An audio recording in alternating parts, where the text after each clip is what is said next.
Hello, I'm Morag, and welcome to this episode of Sense Making in a Changing World podcast.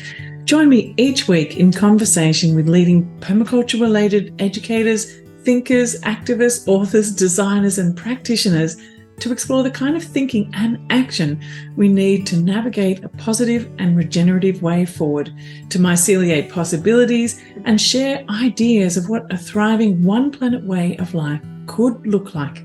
My guests offer voices of clarity and common sense. In this episode, I'm joined by Rebecca Leek, an educational leader who has found an innovative way to apply a permaculture lens to school education and supporting educational leaders. She's been a special needs teacher, head teacher, school CEO, and school governor. She's currently the executive director of the Suffolk Primary Head Teachers Association, and her ideas have been published in The Guardian.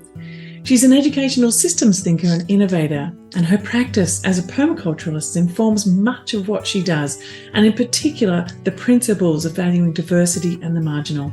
I really loved this chat with Rebecca. Come on in for a listen.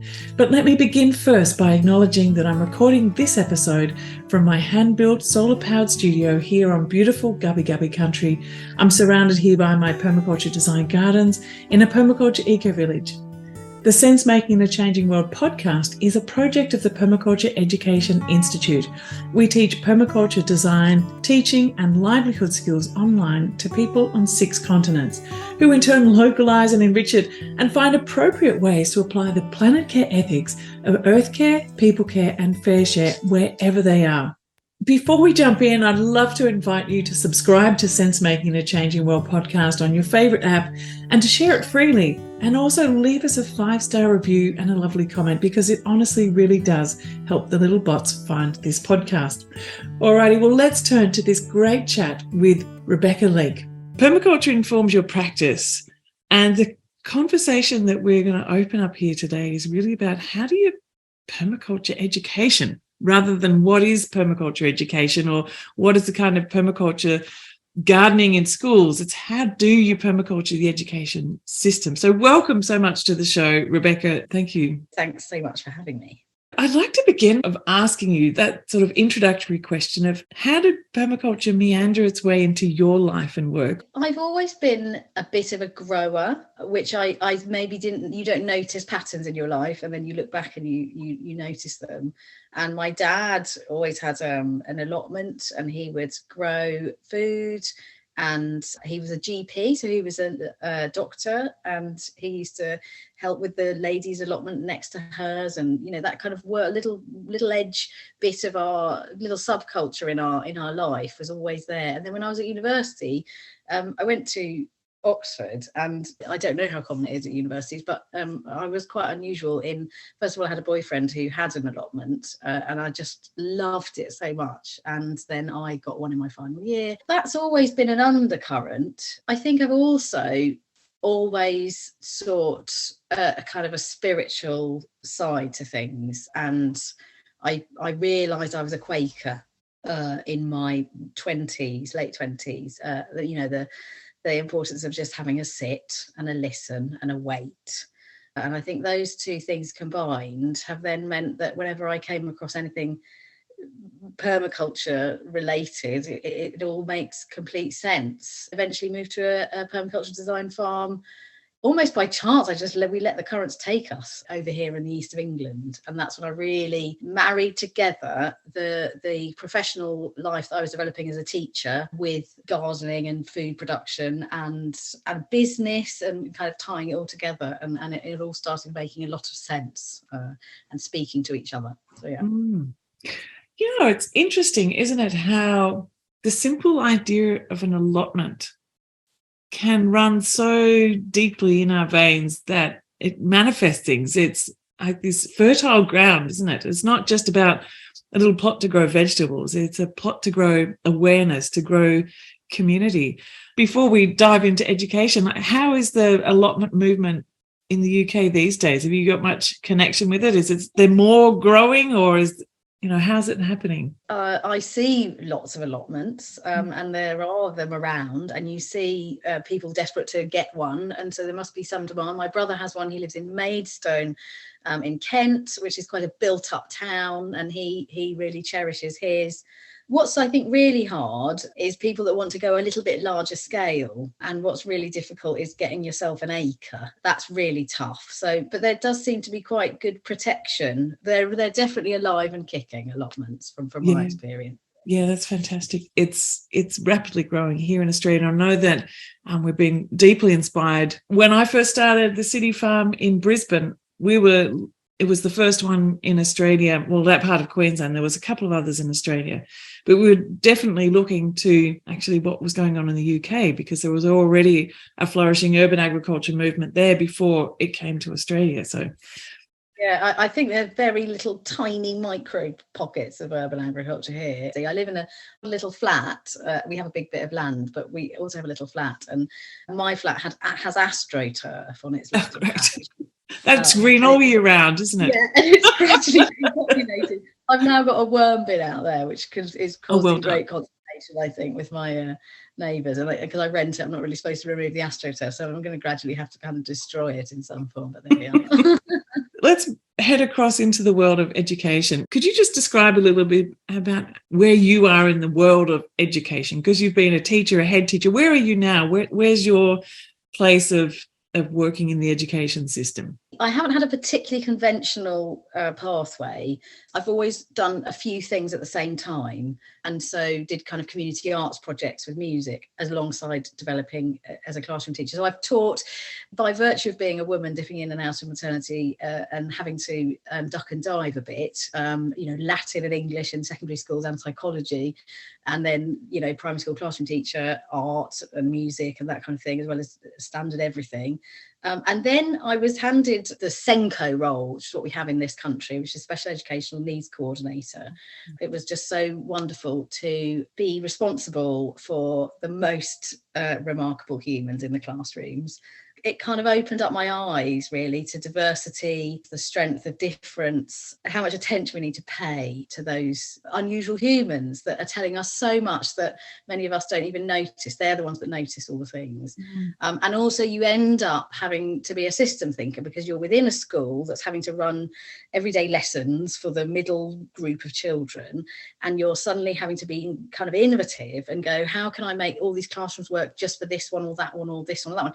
And if you land it all on individual teachers' plates, they can't deal with it. So you have to start developing systems and kind of think about how you can work rhizomatically, maybe kind of sideways and into different classrooms, and you find your allies and you find the teachers that can do it, and all those kinds of things. And it gave me that kind of insight into systems thinking, I think, as well as the riches of humanity. And so it really spoke to me. And so I ended up being a SENCO in a primary school, and then I was a SENCO in a secondary school, and then ended up being a system leader for SEND over a kind of cluster of schools, which is how charitable trusts work in this country with schools. They're called multi-academy trusts. And seeing that perspective across different schools as well was such a great perspective. And then I ended up doing a similar role in Suffolk when we moved, and ended up being a head teacher for a few years, which was the most glorious thing. Now I'm about to be the executive director of the Suffolk Primary Head Teachers Association,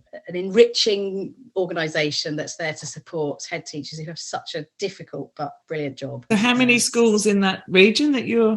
I think it's between 200 and 300 primary schools. So I'm not in any way responsible for their performance. It's a professional association which cuts across.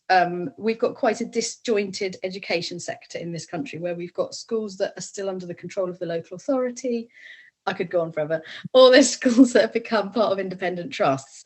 And it's kind of a bit messy and fractured. But what's so lovely about this association is it's for all the head teachers of primary schools. Yeah, that's amazing. So you have the possibility then to be offering programs and thinking and support across this whole region, and to, like you're saying, myceliate or do this connective threads between them in different ways, because you kind of like got this bird's eye view of what's happening.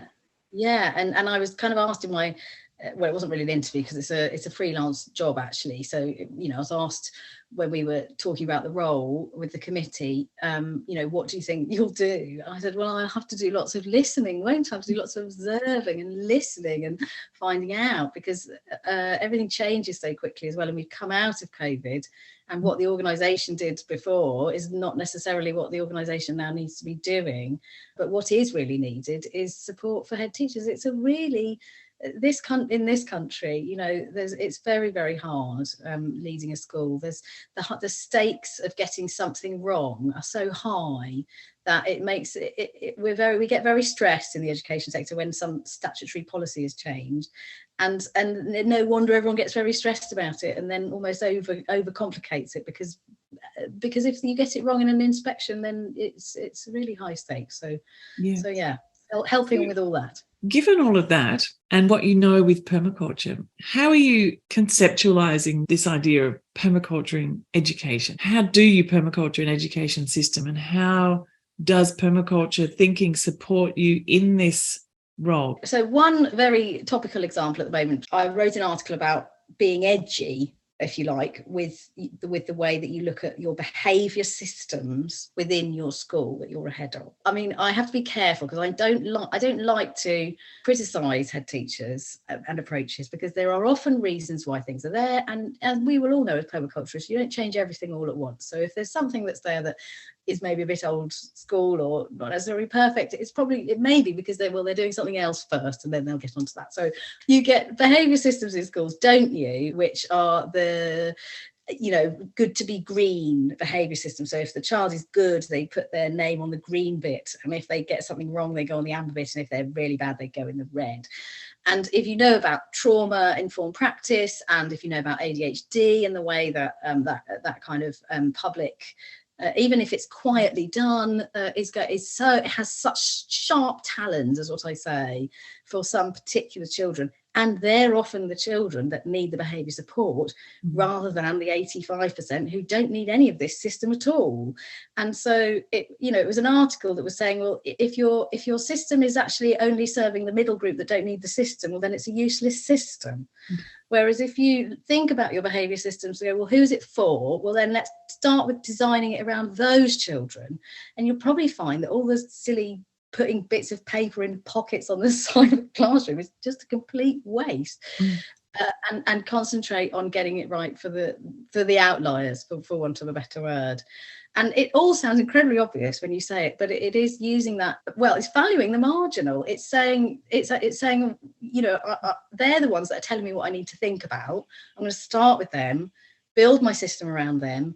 And do you know what? Beautiful restorative practice, or low arousal kind of environment where it's much calmer and it's more systematic. So children who are autistic, and, you know, they will find school much easier if it's got lower from a sensory perspective, less shouting, much calmer, more routine, a bit of space, physical space, less words in their face. And suddenly everything calms down, and thanks to them if we actually listen to them.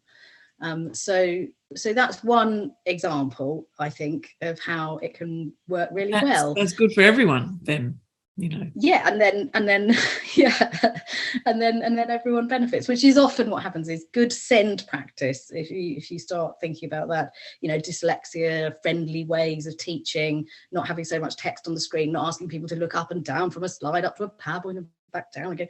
You know, if you start doing all the things that these wonderful humans that have got, you know, these quirks, so to speak, that are telling us, well, we end up doing a much better job if we would only listen to them. Yeah. and appreciate what they're showing us, actually. Yeah. And so what kind of response are you getting by describing these ideas in the public realm? This one in particular has really caught on. Lots of people have replied and gone, this, actually one person said, gosh, this is so good, Rebecca, this can be applied in so many ways and so many settings. I was like, yes, it's funny that. And all the kind of neurodiverse advocacy charities and things like that would read it and say, oh, this is exactly what we need. And you just have to trust that these little waves that you make end up getting through. And often you don't know what impact you've had, and occasionally somebody will come to you, won't they, a couple of years and go, gosh, I've got to tell you that when you said that meant that I did that. And you just have to trust, but they generally do seem to be going down quite well. So and I think it is a different way of seeing that maybe people haven't thought about in education, in the education sector. I think it might be a little bit of a different way of thinking about things that has made people sit up and listen. There's a lot in this country as well about coaching and mentoring, that kind of more humane side of management and leadership, and I think that all sits together with it all as well. So I think we as school leaders are really interested in seeing that happen in their school, and they suddenly go, oh, it's a village that's working.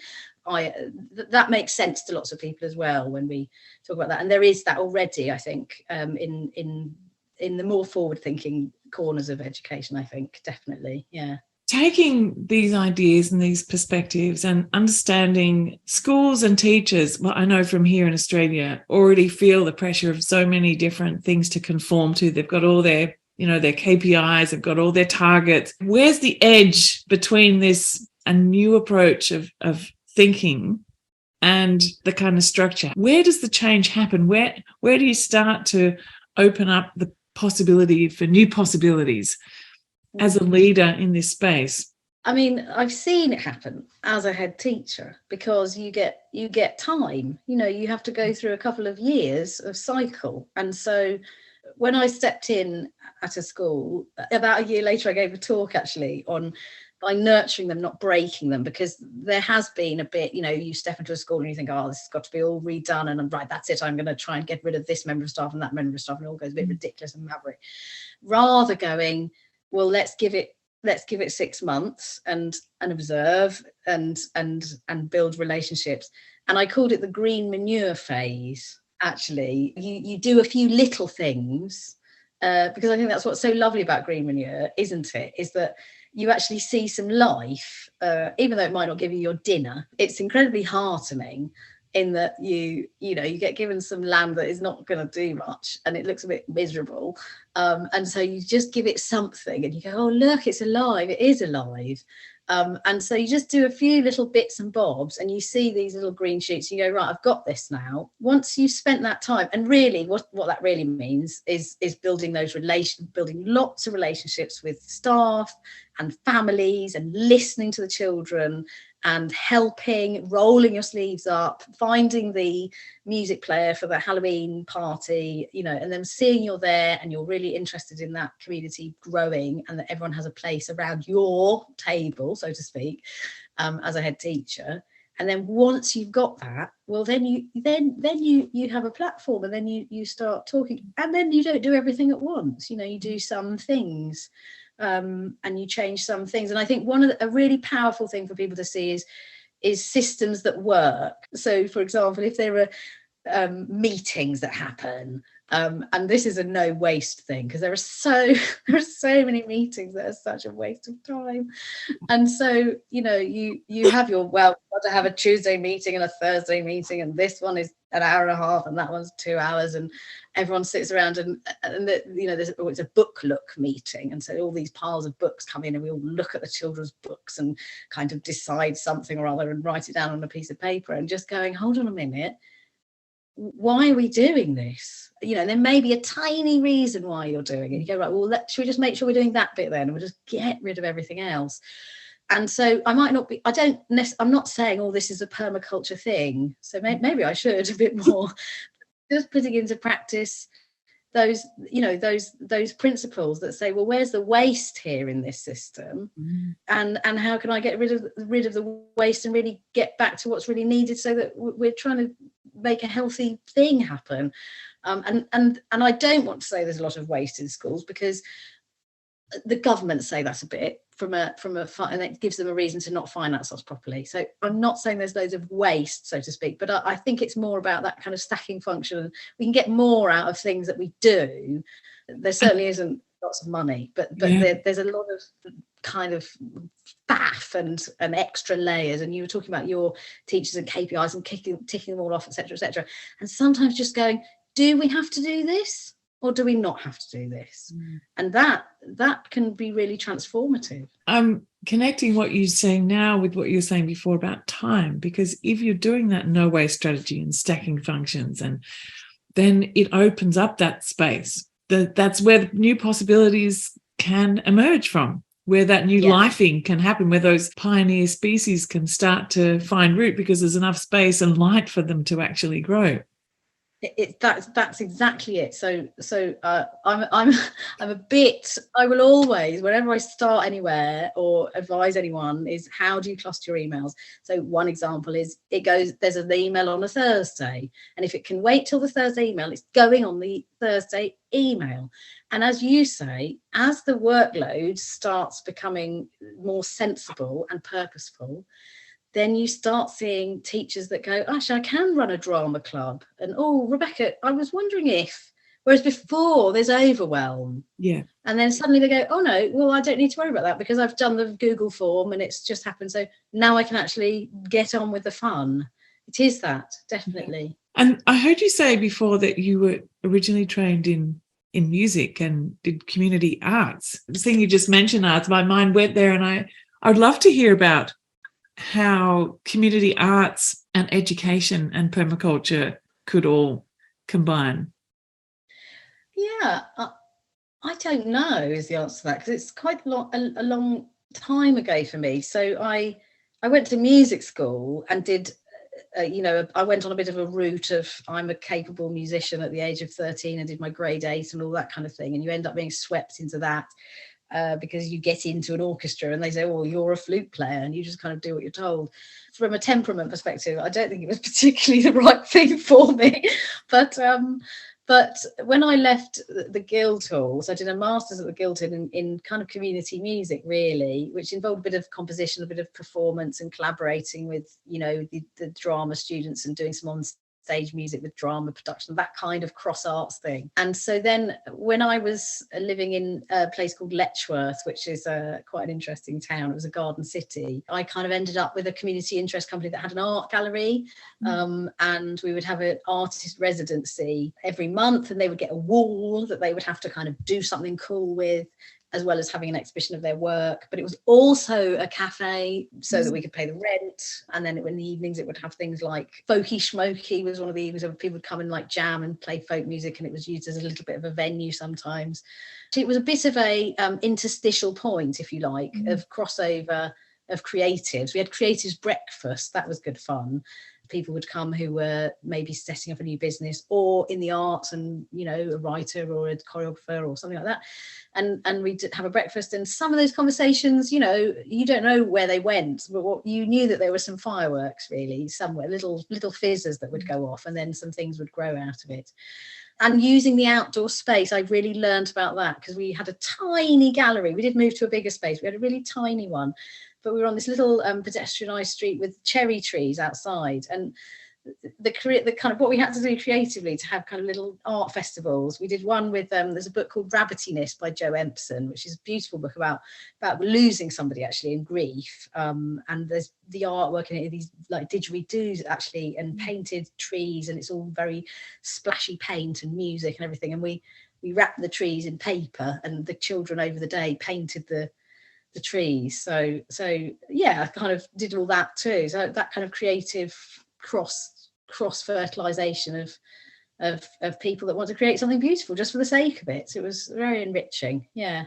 And so a key part of a permaculture approach is too about this making connections and building relationships between things, rather than having like an element and an element. And so if you're thinking about, there's a school here and a school here and a theatre there and this, it's like, how do they, or a garden, how do they come together? So I wonder, you've talked a lot about relationship building and, being in the role that you are now, like how might that approach of creating a container for that meeting to happen, how do you envisage being able to bring people together to imagine the possibilities that they have, rather than you imagine the possibilities, but we know that it's not until they also imagine the possibilities that it's going to go out. So tangibly, how do you think, because I'm imagining for teachers listening to this, they're going, yes, but how do we do it?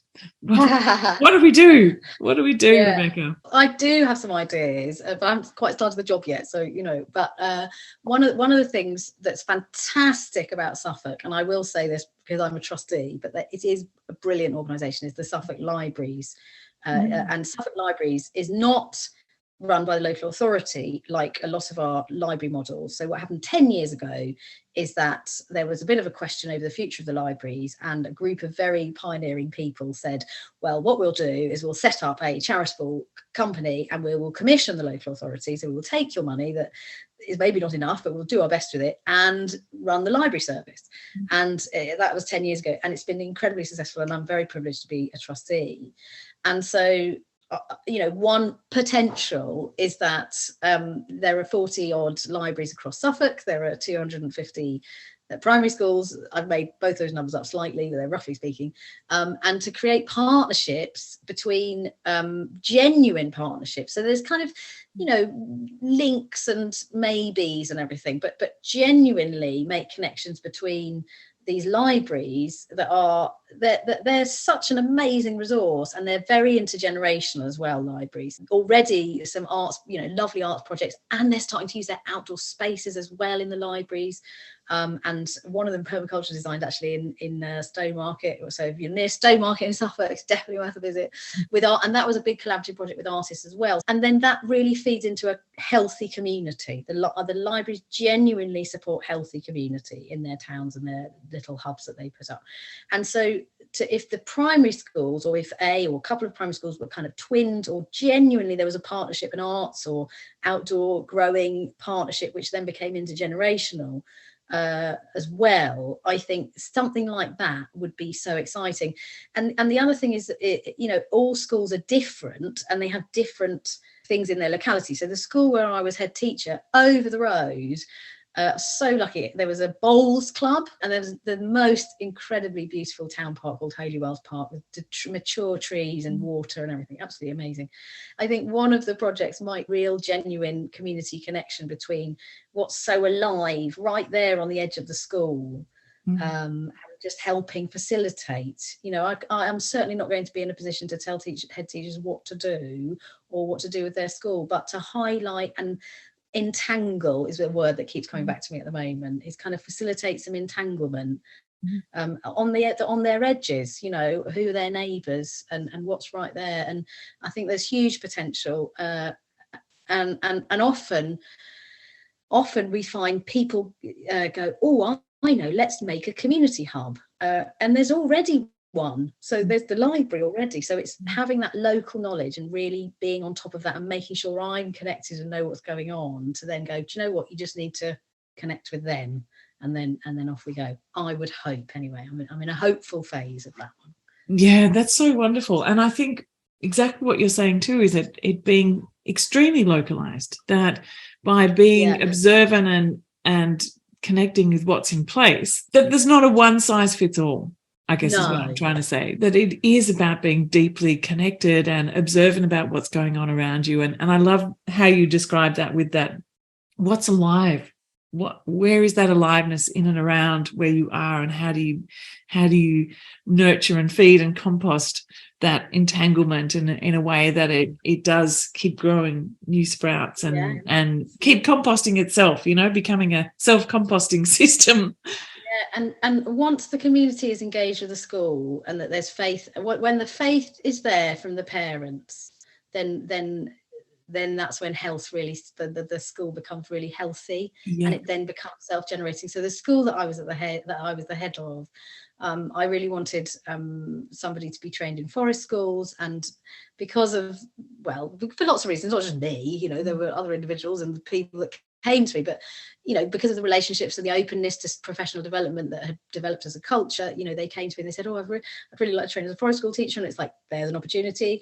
And now one of the governors, who was also happened to have been training as a forest school teacher, make that connection, boom, boom, boom. And so the site has really developed since I've been there. Actually, they've really run with it. And now there's a preschool group that runs a forest school preschool group on a Thursday or something, at 2:00, which that's the health of a school community, going, oh, there's a gap there, oh, I can just fill that, and then somebody, and it just starts. It's the unleashing of the life of a kind of a real live community that's so exciting.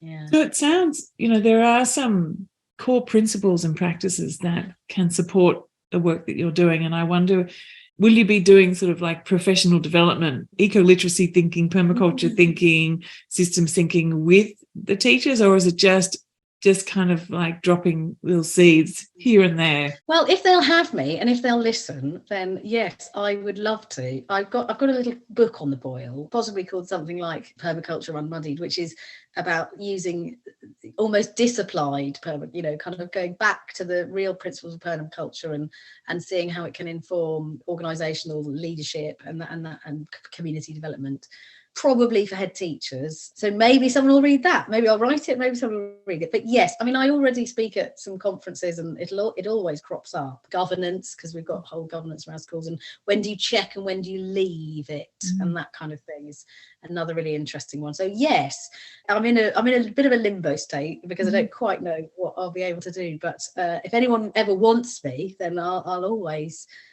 do it. And I am increasingly being asked to talk to groups of head teachers and that kind of thing about how to harness the power actually of what they've got in their school and what you can do with it once you get that interwoven strength that starts kind of looking after itself.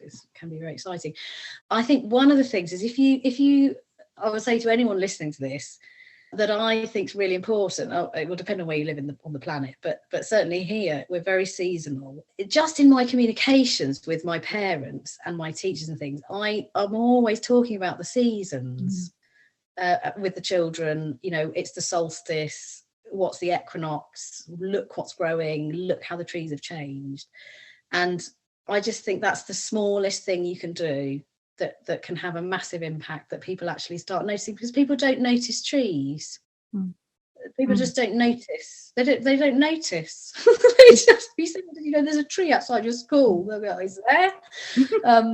And so I think that's a really powerful, tiny thing. So if anyone wants to do anything more, please can you, in your weekly newsletter or whatever, just go, oh, I really enjoyed seeing the cherry tree blossom this year in the garden. Because if you don't point it out to people, they're just we're so detached from nature, and a lot of us live in quite urban situations where we don't see very many plants and the shadows growing longer and all those kinds of things. I think it's a really easy thing to integrate into your communications, your assemblies, your meetings, and then suddenly people might just start noticing the real world that's there rather than the concrete.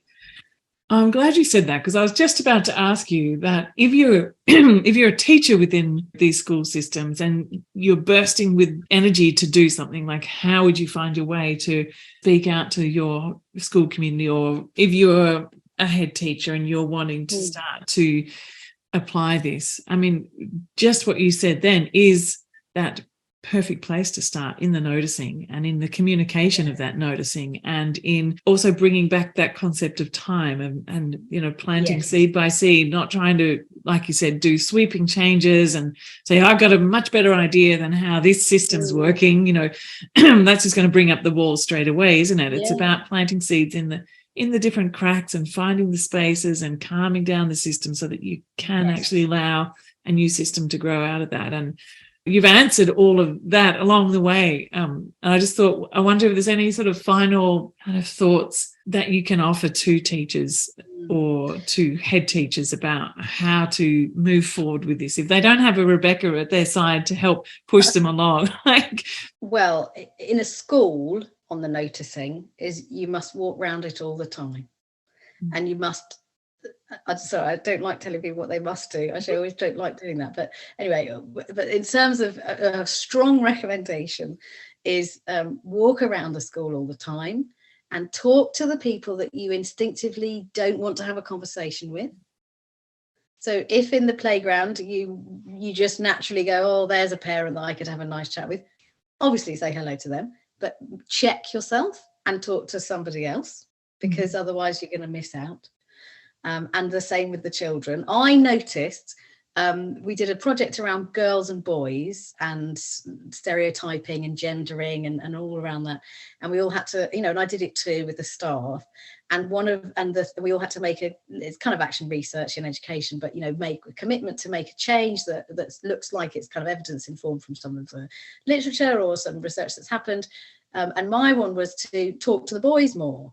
So walking around the playground as the head teacher, often the girls would come up and go, "Oh, Miss Leek," and show me their acorn or something, and the boys would be playing football, and I, and that is a scenario that often happens. So I didn't talk to the boys as much, and so I had to. My little thing was to, I must make sure I have conversations with boys, and it was incredibly valuable, and I learned more about the school because I didn't just talk to the girls. So walking around, making a really conscious effort to talk to the whole community, listening to them all, and if I may just add in as well, from a distance. So stand at the school gate and step away and look at the patterns of people coming in and coming out. I really love standing up in the first floor. I happen to have a school on 2 stories. Not all schools are on 2 stories. And watching the playground from the second level. And then you really start noticing what's going on.